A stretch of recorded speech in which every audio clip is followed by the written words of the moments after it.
gone by, flowers and pungent scents were used to disguise unpleasant odors. Did you know that in medieval times, brides carried bouquets of flowers to mask body odor? Because back then, bathing wasn't a frequent indulgence. Communal baths were where water was shared, and so were diseases. It was normal, though, to wash your hands and face to get rid of lice. The sanitary conditions weren't what we have today. They would fling their filthy toilet water onto the street. Later, they added pungent additions like garlic and spices to ward off evil spirits and bad luck, and wore potpourri and rubbed themselves with scented rags. King Louis XIV of France was said to have bathed in water only twice his entire life. But before you assume that he was horridly smelly, he was crazy about neroli, a floral essence produced from the blossom of the bitter orange tree. He replaced his bath water entirely with it. So perhaps he was onto something there, as orange does have antibacterial properties and would have left him smelling like an orange blossom. And he lived to the ripe old age of 76. Can you remember singing Ring Around the Rosies as a child? Well, horror of horrors. The rosies were the red marks on the skin left by the bubonic plague, while the posies were the flowers used to lessen the stench of the dead.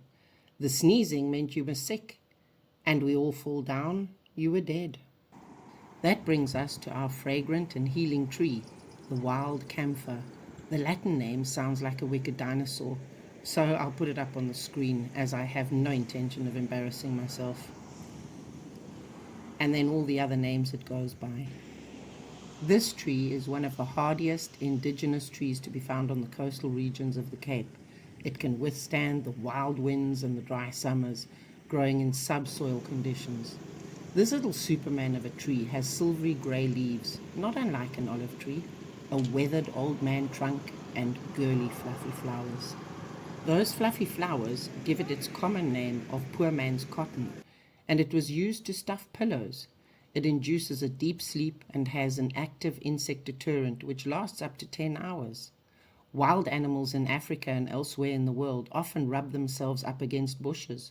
Perhaps they also know about the mozzie repellent.